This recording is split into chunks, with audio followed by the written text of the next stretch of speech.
नमस्कार, स्वागत है आपका। आप देख रहे हैं यूपी का नंबर 1 डिबेट शो जो कहूंगा सच कहूंगा। आपके साथ मैं हूं मोनिका सिंह।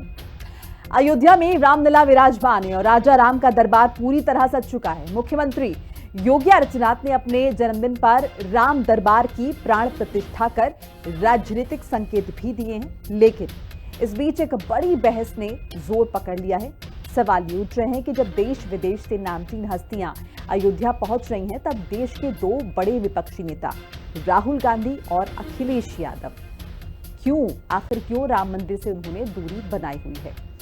क्या ये दूरी राजनीतिक है या वैचारिक है? बीजेपी ने जहां इसे भाईजान के रूठने की मजबूरी बताया है, वहीं विपक्ष का तर्क कुछ और ही है। राम मंदिर अब सिर्फ आस्था का केंद्र नहीं बल्कि सियासत का रण क्षेत्र बन चुका है और 2027 के चुनाव से पहले इसकी गूंज सुनाई देने लगी है। रिपोर्ट देखिए। अखिलेश राहुल ने राम मंदिर से बनाई दूरी। भाजपा बोली भाईजान के रूठने की मजबूरी। जन्मदिन पर योगी का अयोध्या से प्रण। क्या 27 में चुनाव का फतेह करेंगे रण? अयोध्या का राम मंदिर भारत में सांस्कृतिक, आध्यात्मिक और राजनीतिक महत्व का केंद्र बन चुका है। खासकर प्रथम तल पर राजा राम के दरबार की प्राण प्रतिष्ठा की स्थापना के बाद लोगों में गजब का उत्साह देखने को मिल रहा है। उत्तर प्रदेश के मुख्यमंत्री योगी आदित्यनाथ इस पल के साक्षी बने, जहां एक और देश विदेश की जानी मानी हस्तियां जैसे एलन मस्क के पिता एरोल मस्क और उनकी बहन एलेक्जेंड्रा मस्क रामलला का आशीर्वाद लेने अयोध्या पहुंच चुके हैं, तो वहीं प्रमुख विपक्षी नेता यानी विपक्ष के नेता राहुल गांधी और समाजवादी पार्टी के मुखिया अखिलेश यादव अभी तक राम मंदिर नहीं पहुंचे हैं। दोनों ही नेता लंदन से लेकर अमेरिका तक के दौरे कर चुके हैं। तो राम से बनाई दूरी को लेकर भारतीय जनता पार्टी दोनों नेताओं पर तगड़ा प्रहार बोल रही है। ऐसे में अपने नेताओं के बचाव में सपा कांग्रेस के कार्यकर्ता भी पलटवार करने के लिए नए नए तर्क खोज लाए हैं। ऐसे मुख्यमंत्री बहुत लंबे कार्यकाल के बाद मिलते हैं। मैं भगवान से प्रार्थना करूंगा कि वो दीर्घायु हों और इसी तरह निरंतर सक्रियता के साथ प्रदेश की जनता के लिए काम करते रहें। 8 साल का कार्यकाल अगर उनका देखें तो निरंतर उत्तर प्रदेश आगे कैसे बढ़े।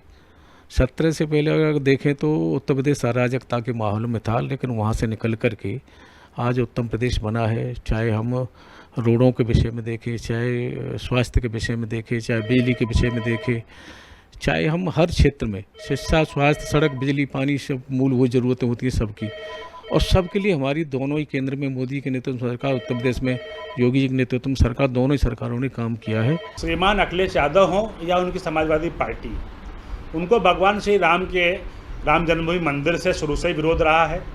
उनके पिता और उनकी पार्टी के सरकार के समय पे राम भक्तों के खून से होली खेली गई थी, गोलियां चलाई गई थी, और अब जब राम मंदिर संवैधानिक पीठ के द्वारा बनाया गया है, उसके बाद भी अखिलेश यादव या उनके परिवार का कोई व्यक्ति भगवान श्री राम के दर्शन करने नहीं गया है। आखिर अखिलेश यादव को जवाब देना चाहिए, अयोध्या से इतनी दूरी क्यों? आज राम दरबार की प्रतिष्ठा भी हो गई, शिखर भी बन गया है। क्या अखिलेश यादव जी बताएंगे कि मुस्लिम तुष्टीकरण की पराकाष्ठा में वो कितना अंधे हो चुके हैं कि वह एक करोड़ों हिंदुओं की जिस पे आस्था है वहाँ का वो तिरस्कार और परिष्कार कर रहे हैं? हमारे राष्ट्रीय अध्यक्ष जी अयोध्या जी जाएंगे या नहीं जाएंगे, यह नितांत व्यक्तिगत मामला है। उनको स्पष्ट रूप से यह प्रश्न गृह मंत्री अमित शाह जी से और रक्षा मंत्री श्री राजनाथ सिंह जी से पूछना चाहिए कि अयोध्या जी क्यों नहीं गए और कब जाएंगे। हमारे राष्ट्रीय अध्यक्ष माननीय अखिलेश यादव जी ने स्पष्ट कर रखा है कि जब मंदिर का पूर्ण निर्माण हो जाएगा तो हम परिवार सहित वहाँ जाएंगे। हिंदुओं के श्रेष्ठ धर्मगुरु शंकराचार्य जी महाराज ने कह रखा है कि अधूरे मंदिर का प्राण प्रतिष्ठा कर दिया गया है, तो यह धर्म सम्मत नहीं है। तो जब मंदिर का पूर्ण रूप से निर्माण हो जाएगा उस समय हमारे राष्ट्रीय अध्यक्ष जी भी जाएंगे और अन्य सभी लोग जो वास्तविक रूप से हिंदू हैं जाएंगे। दरअसल राम मंदिर न केवल एक धार्मिक स्थल है, बल्कि यह हिंदू राष्ट्रवादी भावनाओं का प्रतीक भी है, जिसे भारतीय जनता पार्टी ने हमेशा बढ़ावा दिया। मंदिर का निर्माण और इसका उद्घाटन 22 जनवरी 2024 को प्रधानमंत्री नरेंद्र मोदी ने किया था। बीजेपी के लिए एक बड़ा सियासी कदम था, जिसने अपने मूल मतदाताओं से किए गए एक पुराने वादे को पूरा किया। हालांकि मंदिर का इतिहास 1992 में बाबरी मस्जिद के विध्वंस से जुड़ा है, जिसके बाद सांप्रदायिक तनाव बढ़ा और दो समुदाय खासकर मुस्लिम और हिंदुओं के बीच ध्रुवीकरण हुआ। समय समय पर इसका फायदा हर पार्टी ने उठाया, लेकिन मंदिर निर्माण के बाद कांग्रेस और समाजवादी पार्टी की तरफ से दूरी बना ली गई। ऐसे में देखना होगा कि प्रदेश के पंचायत चुनाव और 27 विधानसभा चुनाव में बीजेपी पर अयोध्या के राम राजा की कृपा बरसती है या 24 के लोकसभा चुनाव की छटा ही दिखेगी। अयोध्या से विक्रम सिंह राठौर, आकाश कुमार, लखनऊ से राहुल श्रीवास्तव और लालचंद के साथ ब्यूरो रिपोर्ट, हिंदी खबर।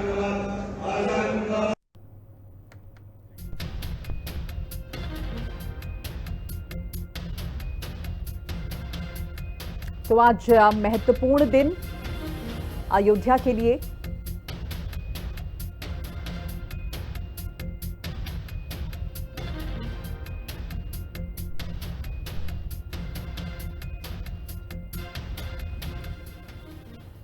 और तमाम मेहमान हमारे साथ जुड़ चुके हैं। मैं एक बार तारुफ करा देती हूँ। हमारे साथ दीपक सोनकर है, प्रवक्ता बीजेपी, अशोक यादव है हमारे साथ, प्रवक्ता समाजवादी पार्टी, वाचस्पति द्विवेदी हमारे साथ, प्रवक्ता कांग्रेस पार्टी, और विजय उपाध्याय हमारे साथ, वरिष्ठ पत्रकार। आप सभी का बहुत बहुत स्वागत है हिंदी खबर में। और शुरुआत कर लेते हैं अशोक यादव जी से। अशोक यादव जी, सवाल ये उठ रहे हैं भारतीय जनता पार्टी की तरफ से भी, और जनता भी ये जानना चाहती है कि आखिर राम मंदिर ना जाने का फैसला क्या ये वैचारिक है या फिर राजनीतिक है? क्योंकि अखिलेश यादव की तस्वीरें बहुत वायरल हो रही हैं जहां पर वो लंदन में मौजूद हैं, तो ऐसे में लंदन जा सकते हैं लेकिन अयोध्या नहीं आ सकते। क्या तर्क इसके पीछे?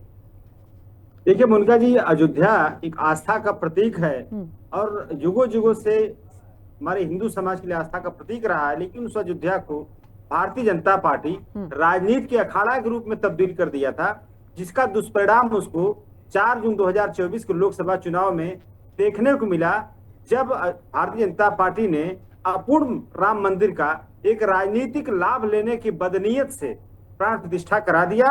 हमारे तमाम शंकराचार्य लोगों ने, तमाम हिंदू धर्म गुरुओं ने इस बात पर आपत्ति उठाई। उसके बाद भी राजनीतिक लाभ लेने के चक्कर में जो भारतीय जनता पार्टी ने अपूर्ण राम मंदिर का प्राण प्रतिष्ठा कराई और उसके बाद उसकी क्या दुर्गति हुई, ये तो सबने देखा।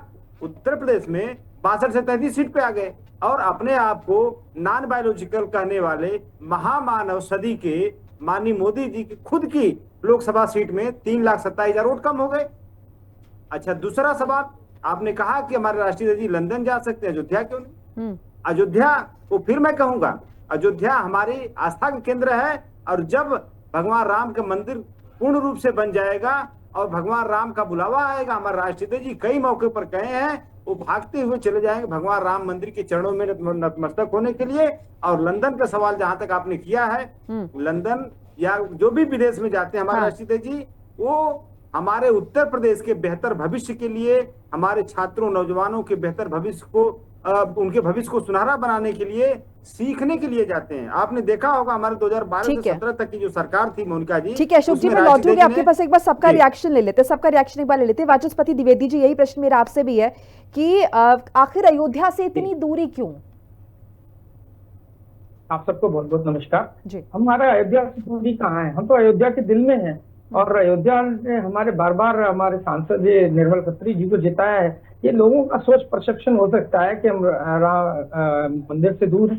मंदिर से क्या दूर है? हमारे घर घर में मंदिर है। हम सुबह जो शुरुआत करते हैं तो श्री राम प्रभु ठाकुर साहब की वंदना से शुरू करते हैं, और कभी प्रश्न ये नहीं उठा सकता कि वहां जाने से ही हिंदुत्व की स्थापना होती है या वहां ना जाने से हिंदुत्व समाप्त हो जाता है। ये अपने अपना सोच हो सकता है, लेकिन अगर आप ये देखें कि जिस तरीके का गठन हुआ है पूरी जो समिति है उसमें देखिए कभी भी विपक्ष के किसी नेता को क्या उन्होंने उसमें समिति में स्थान दिया है? अगर उन्हें स्थान दिया होता वो तो उन्होंने भाजपा का एक मंच बना रखा है। भाजपा की राजनीति का खुला एक अड्डा है, वहाँ पे रंगमंच है, वहाँ पे रंगमंच बनता है और वहाँ से भांति भांति के किरदार, भांति भांति के कलाकार अपनी प्रस्तुति देते रहते हैं। लेकिन हमारा इस विषय से अनादर करना नहीं है, लेकिन केवल ये कहना है कि जब भी हमारे समय मिलेगा, निर्मल खत्री जी तो वहाँ जाते ही रहते हैं, वो भी तो हमारे प्रदेश अध्यक्ष रहे, वो तो वहाँ के सांसद हैं। हमारे अजय राय जी जो वर्तमान प्रदेश अध्यक्ष है वो भी जाते रहे। पूरा उस समय लगातार परसेप्शन मीडिया में बनाया गया जब आपका कुंभ हुआ तो कांग्रेस के नेता नहीं गए, जबकि वहां पर हमारे लगभग सभी नेता गए। राहुल जी केवल अगर किसी कारण से वहां नहीं पहुंचे तो इसका मतलब ये नहीं होता है कि कांग्रेस हिंदुत्व की विरोधी है, किसी धर्म विशेष की ठीक है। विरोधी है। ठीक है। हम सभी सनातनी हैं और सभी धर्मों का हम संभाव इज्जत करते हैं और चलिए ठीक है, एक बार दीपक सोनकर जी का भी रिएक्शन लेते हैं। दीपक सोनकर जी, आपकी प्रतिक्रिया, आपको क्या लग रहा है अगर समाजवादी पार्टी या फिर कांग्रेस पार्टी के बड़े नेता अखिलेश यादव का जिक्र हम करें, हम राहुल गांधी की बात करें, अगर वो वहां पर नहीं पहुंचे तो उसके पीछे आपको क्या लगता है, क्या रिएक्शन, क्या वजह? देखिए, पहले मोनिका जी, मैं तो अपने कांग्रेस के बड़े भाई वनस्पति जी से कहना चाहूंगा कि इन्होंने अभी एक शब्द प्रयोग किया कि वो रंगमंच वहां तैयार होता है। देखिए, वो आस्था का केंद्र है, भगवान राम का केंद्र है, पूरी दुनिया की आस्था वहां जुड़ी हुई है। मुझे लगता है आप जैसे अधर्मी और जो सनातन परंपरा को ना मानने वाले लोग हैं वही उसको रंगमंच जैसे शब्दों का प्रयोग कर सकते हैं। इन बातों से ये तय हो जाता है। सबसे पहली बात तो ये है कि हमेशा से हिंदुत्व पर आरोप लगाएंगे, सनातन परंपरा पर आरोप लगाएंगे, मगर जब संतों का या सनातन परंपरा का कोई भव्य कार्यक्रम होगा तब विपक्ष के सारे लोग केवल वोट बैंक की राजनीति के लिए, धर्म की राजनीति के लिए उससे परहेज रखेंगे। भाई, राम मंदिर, इन्हें राम मंदिर जाने से परहेज नहीं, इन्हें जय श्री राम के नारे से भी परहेज है। ये कांग्रेस हो या समाजवादी पार्टी हो, ये कैसे लोग थे? कांग्रेस में राहुल गांधी जी कहते थे कि हिंदू अहिंसक होता है।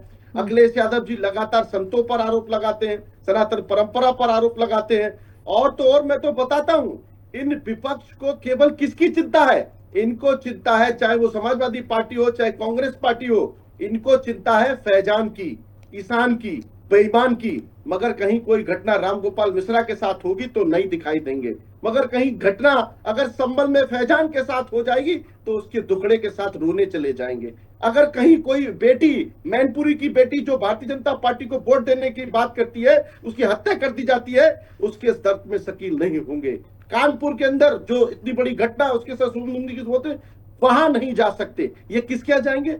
फैजान के यहाँ, बेईमान के यहाँ। ये सारे ये मानसिकता दिखाई देती है कि किस तरीके से रिलीजन पॉलिटिक्स को लेकर के हमारे समाजवादी पार्टी हो, कांग्रेस पार्टी हो, ये लगातार इनका चरित्र रहा है। और जितनी तरीके से जैसे इन्होंने राम से दूरी बनाई है, जैसे इन्होंने राम से दूरी बनाई है ना, राम जी से दूरी बनाई है, भगवान राम जी से दूरी बनाई है, इनसे जनता ने दूरी बना रखी है, जनता ने इन्हें बाहर फेंक रखा है। ठीक है, विजय उपाध्याय जी का एक बार रिएक्शन लेते हैं। विजय उपाध्याय जी, सबकी प्रतिक्रिया आपने सुनी, आपका रिएक्शन? नहीं, देखिए, राम मंदिर, जब से राम मंदिर आंदोलन शुरू हुआ 84-85 से, उस समय बीजेपी भी मजबूत हुई और उत्तर प्रदेश में समाजवादी पार्टी भी मजबूत हुई। कमजोर हुई तो सिर्फ कांग्रेस। और उत्तर प्रदेश में अयोध्या शक्ति केंद्र भाजपा का भी है और शक्ति केंद्र समाजवादी पार्टी का भी। और अशोक यादव जी जानते हैं कि डॉक्टर राम मनोहर लोहिया भगवान राम को पहला समाजवादी कहते थे, इसीलिए उन्होंने रामायण मेले की शुरुआत चित्रकूट से करी थी।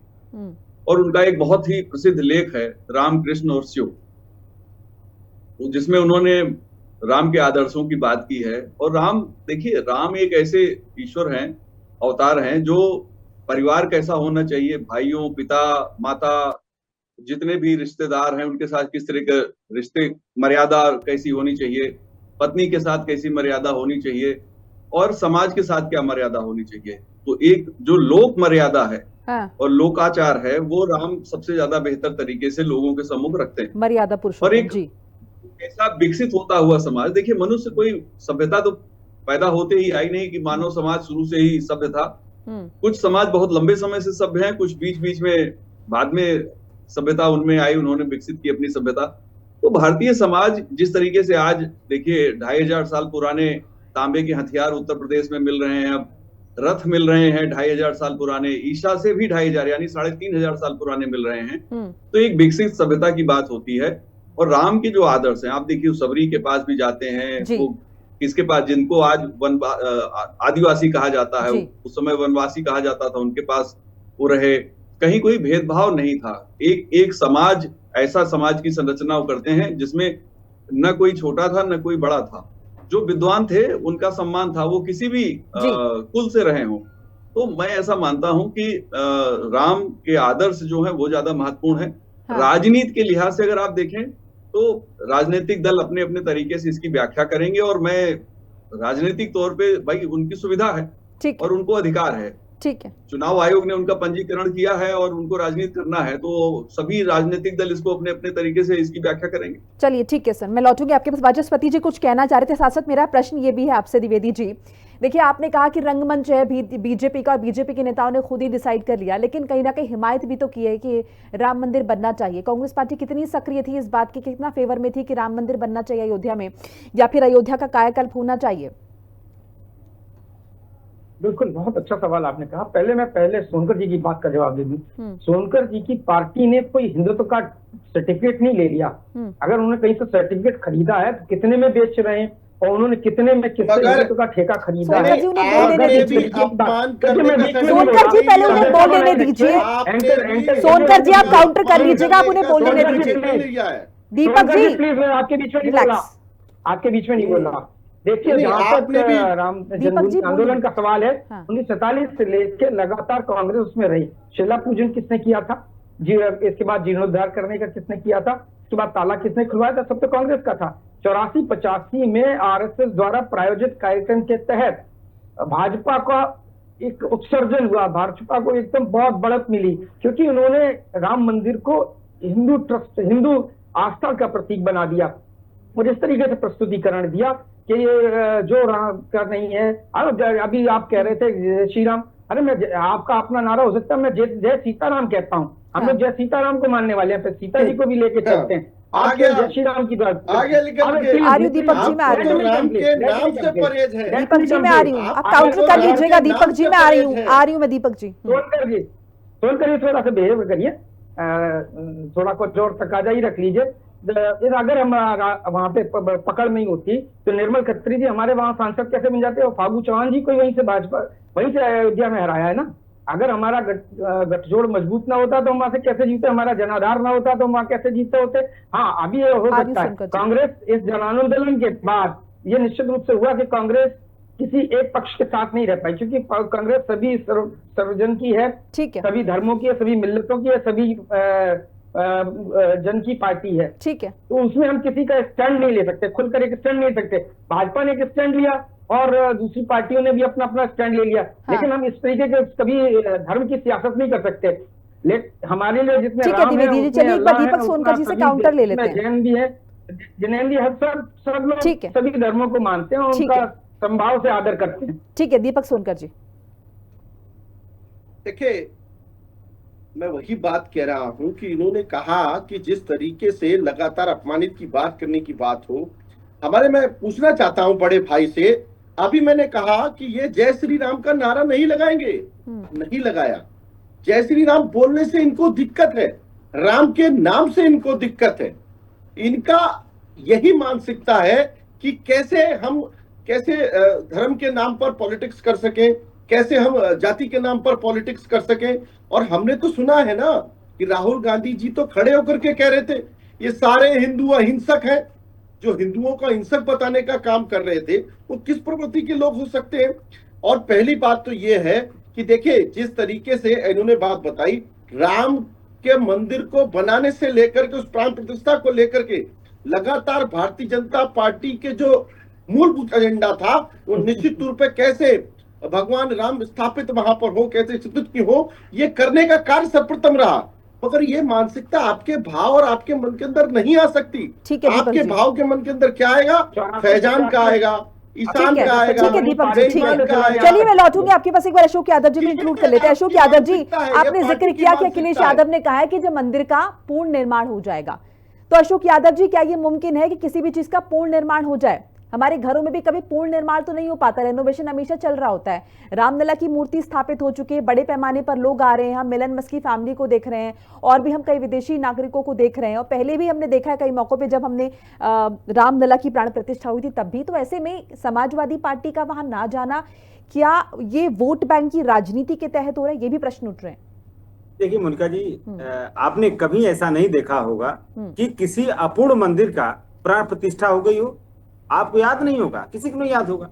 अच्छा, यहाँ भी नहीं होता, क्योंकि उनको लोकसभा चुनाव में इसका फायदा उठाना था, इसलिए उन्होंने शास्त्रों का अपमान किया, धर्म का अपमान किया, धर्म गुरुओं का अपमान किया, भगवान राम का अपमान किया। किस लिए?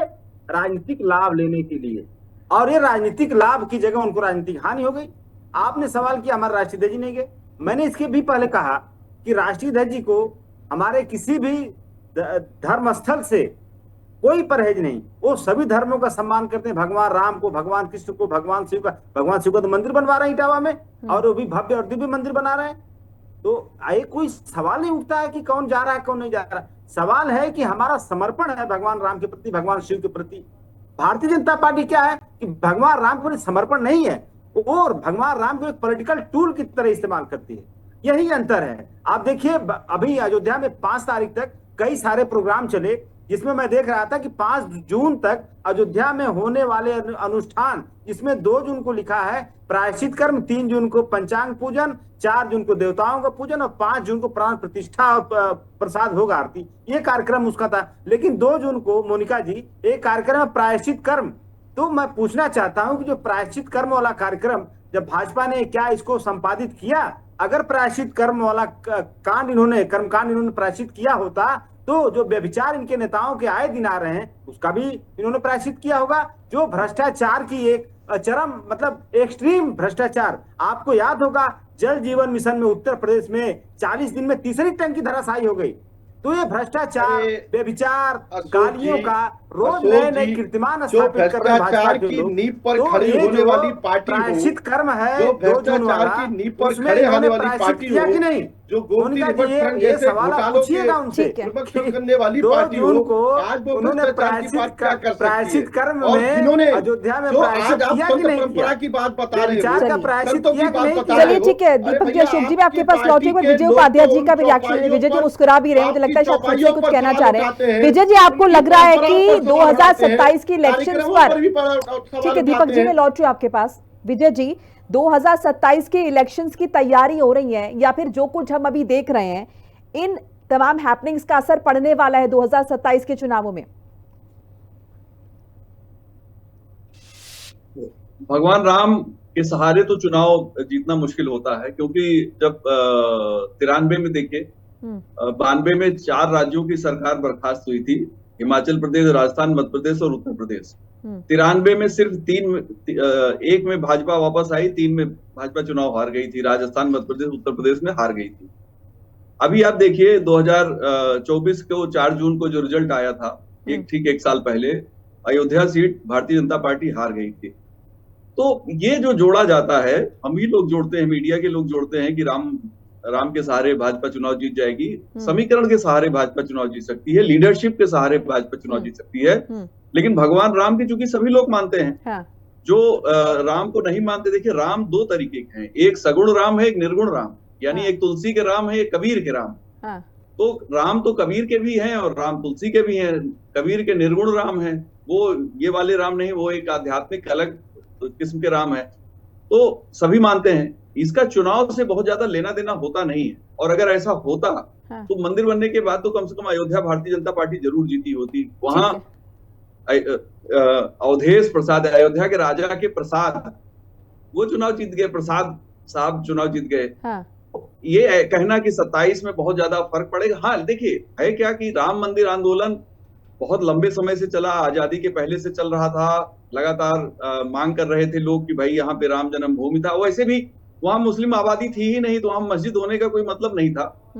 जबरदस्ती मस्जिद बनाई गई थी सिर्फ आपको गुलाम और नीचा दिखाने के लिए, नहीं तो जहां हिंदू आबादी है वहां पे मस्जिद का कोई मतलब नहीं होता। बहरहाल मस्जिद बनाई गई थी वहां, मस्जिद राम जन्मभूमि पे बनाई गई थी ताकि ये बताया जा सके कि आप लोग जो है मूर्ति पूजक ताकतवर नहीं हो, ताकतवर तो हम हैं जो किसी और को मानते हैं। ठीक है, तो वो उसका असर, उस आंदोलन का असर है। और कोर्ट ने फैसला दिया, कोर्ट ने अपने ऑर्डर में कहा भी था कि भाई यहाँ धार्मिक स्थल था, हिंदू स्ट्रक्चर मिला है, ASI की जो उन्होंने खुदाई करके सर्वे किया था, तो वहां मंदिर बन गया। अब मंदिर बना, राम तो वैसे ही समता मूलक समाज के निर्माता हैं, तो इसलिए राम सभी को बराबर प्यार करते हैं, चाहे वो सबरी हो और चाहे वो विभीषण हो और चाहे वो रावण से भी उन्होंने लक्ष्मण को कहा जाके नीतियां सीखिए।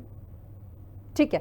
वाचस्पति द्विवेदी, जैसे कि विजय जी ने यहाँ पर जिक्र किया कि इलेक्शंस पर कोई खास असर जो है इसका नहीं पड़ता, यानी फिर ये आरोप लगाना भारतीय जनता पार्टी पर कि आप वोट बैंक की राजनीति कर रहे हैं, आप रंगमंच सजा रहे हैं और आप खास तरह से अगर हम देखें यहाँ पर हिंदुओं को प्रभावित करने की कोशिश कर रहे हैं, फिर लुभाने की कोशिश कर रहे हैं, कहना गलत हो जाता है फिर? नहीं, वो उनका तो प्रयास है, जैसे विजय जी ने बहुत अच्छे से डिस्क्राइब किया। हाँ। तो कुछ सही बात है वो, लेकिन इसका प्रयास करते हैं और इसका कहीं ना कहीं फल भी उन्हें थोड़ा बहुत मिलता है। हो सकता है अयोध्या में इस तरीके की जो संरचना है उसकी वजह से अयोध्या प्रसाद जी वहां जीत गए, लेकिन पूरे उत्तर प्रदेश में इसका कहीं ना कहीं उनको फायदा राम के नाम पर होता है।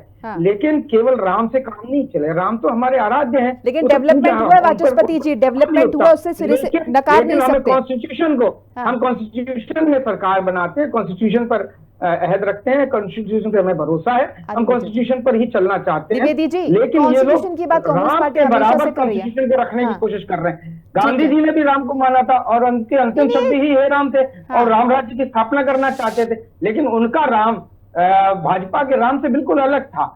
उनका राम राज्य का स्थापना, जो राम राज्य वस्तुता थी, उस राम राज्य की स्थापना करना चाहते, समतामूलक समाज की स्थापना करना चाहते थे। लेकिन भाजपा केवल एक धर्म से दूसरे धर्म को लड़ाकर और उससे राजनीति, लेकिन धर्म की बात सही, ठीक है अशोक यादव जी, धर्म के नाम पर ये सही है कि डेवलपमेंट तो हो रहा है।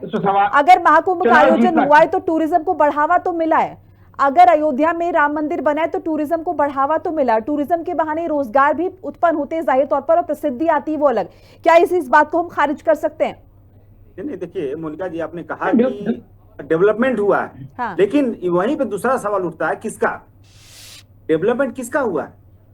और अगर किसका का आप आंसर ढूंढेंगी तो इसका आंसर ये मिलेगा कि वहां जनता का विकास कम हुआ है, भाजपाइयों का विकास कई गुना ज्यादा हुआ है।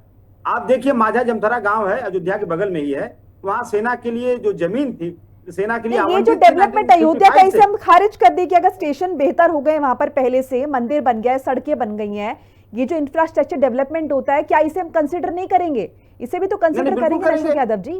कंसिडर करेंगे, लेकिन मोनिका जी, ईडी की एक रिपोर्ट को भी कंसिडर कर लेना चाहिए, जिसमें उसने बताया, ईडी ने, कि undue benefit paid to contractors, और उसमें बताया कि कई करोड़ रुपए इन्होंने बिना कार्य कराए ठेकेदारों को भुगतान कर दिया। वहां जमीनों में लूट किया भाजपाइयों ने। इनके अधिकारियों से लेकर के, नेताओं से लेकर के, कौन बचा है जो अयोध्या में गंगा मतलब नहाया नहीं हो भ्रष्टाचार की गंगा में? तो भ्रष्टाचार और अयोध्या दोनों को इन्होंने क्लब कर दिया था। और तीसरी बात मैं कहकर अपनी बात समाप्त कर रहा हूँ, विजय जी ने बहुत अच्छी बात की, भगवान राम के चित्रण बहुत बढ़िया उन्होंने किया, लेकिन मैं यही भाजपा से निवेदन कर रहा था कि अगर भगवान राम का 1% भी गुण अगर ये अपने अंदर समाहित कर लेती तो आज इस तरह का बुरे जो इनके चारित्रिक रूप से या हर तरह से जो भाजपा का जो देखा जा रहा है समाज में, वो देखने को नहीं मिलता। क्योंकि ये लोग भगवान राम को तो मानते हैं मोनिका जी, लेकिन भगवान राम की नहीं मानते हैं। भगवान राम की जिस दिन मानना शुरू कर देंगे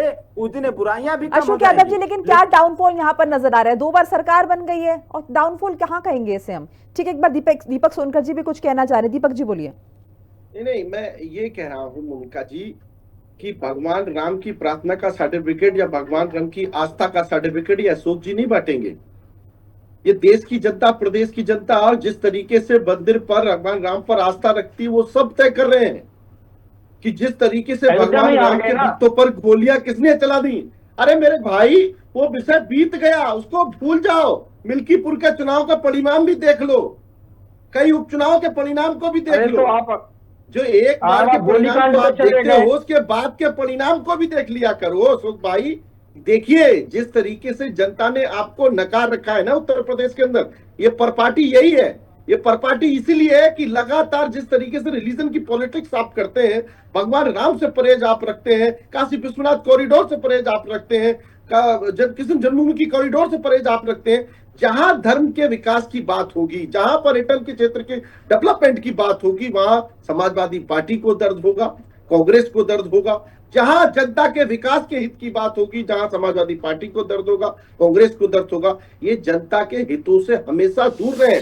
यही उत्तर प्रदेश था ना 2017 से पहले, देखा था हमने भी उत्तर प्रदेश की गलियों को, देखा था हमने उत्तर प्रदेश के परिदृश्य को, जो उत्तर प्रदेश माफिया और अपराधियों के नाम से जाना जाता था, आज उसकी पृष्ठभूमि बदली हुई है।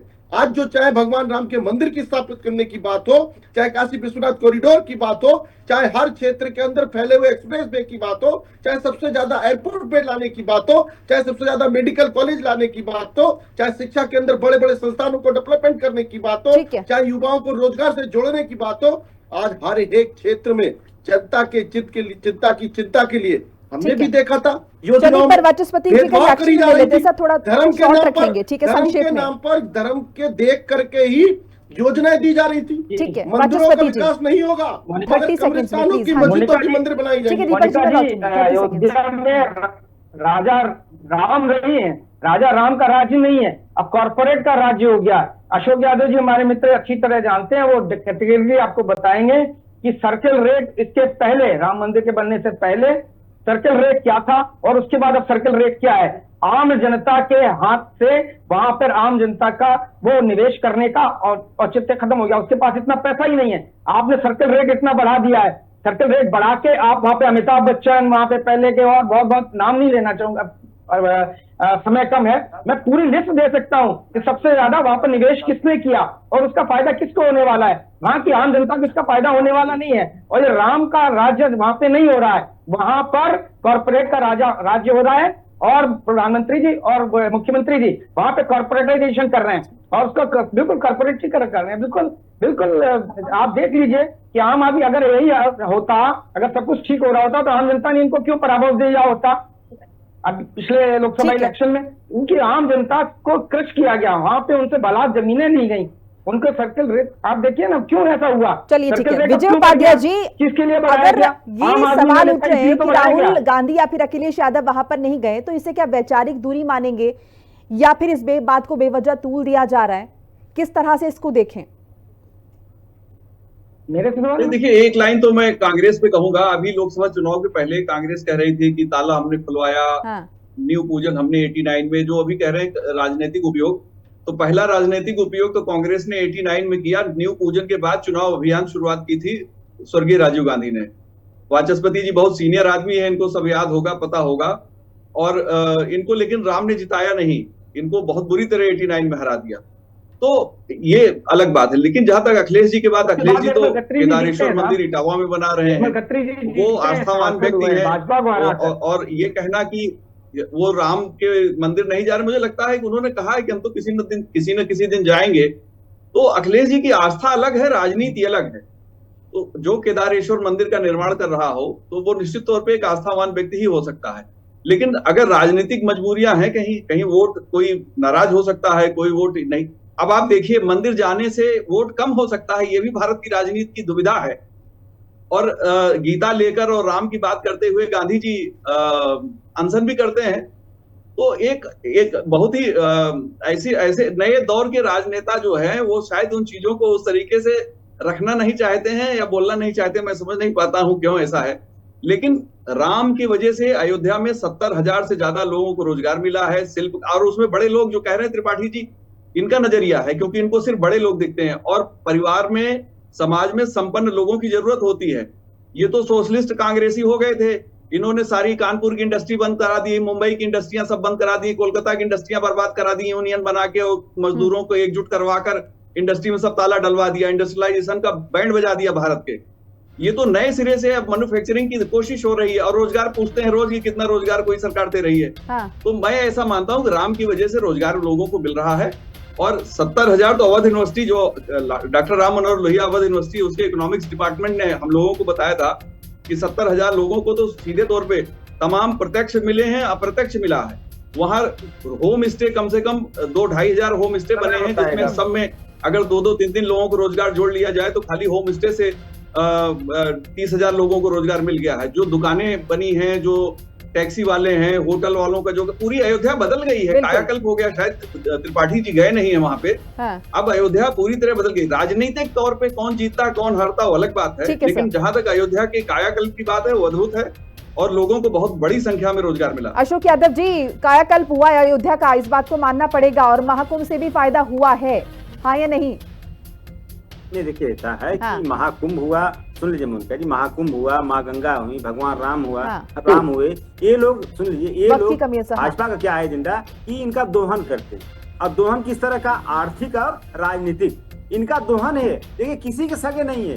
माँ गंगा के बारे में स्थिति आपको तमाम रिपोर्ट्स में पढ़ने को मिल गया होगा। माँ गंगा की सफाई की स्थिति क्या है और उनके पैसे को लेकर के, माँ गंगा सफाई अभियान के पैसे को लेकर हाई कोर्ट की टिप्पणी। लेकिन अशोक यादव जी, जो अच्छा है उसे तो अप्रिशिएट करना चाहिए, जो अच्छा नहीं है उसे क्रिटिसाइज भी करना चाहिए। विपक्ष का काम है क्रिटिसाइज करना, लेकिन अगर कोई अच्छा काम हुआ है, कोई उपलब्धि है, तो उस उपलब्धि को उपलब्धि के तौर पर ही देखेंगे। बहरहाल आप सभी मेहमानों का बहुत बहुत शुक्रिया हमारे साथ जुड़ने के लिए, अपनी कीमती राय साझा करने के लिए। तो अयोध्या में आज राम दरबार सज गया है और इस खास मौके पर हम देखें तो एक बार फिर से अयोध्या सजी धजी नजर आई है। विपक्ष लगातार सवाल उठा रहे। इस बीच प्रश्न ये भी है कि आखिर राहुल गांधी या फिर अखिलेश यादव वहां पर दर्शन के लिए क्यों नहीं गए? पुराना दाग वही वाला कि जब मंदिर कंप्लीट हो जाएगा, पूर्ण हो जाएगा यहाँ पर निर्माण कार्य, तभी दर्शन के लिए जाएंगे।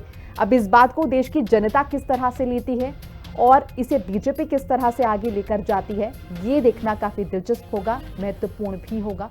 फिलहाल इस बुलेटिन में इतना ही। नमस्कार।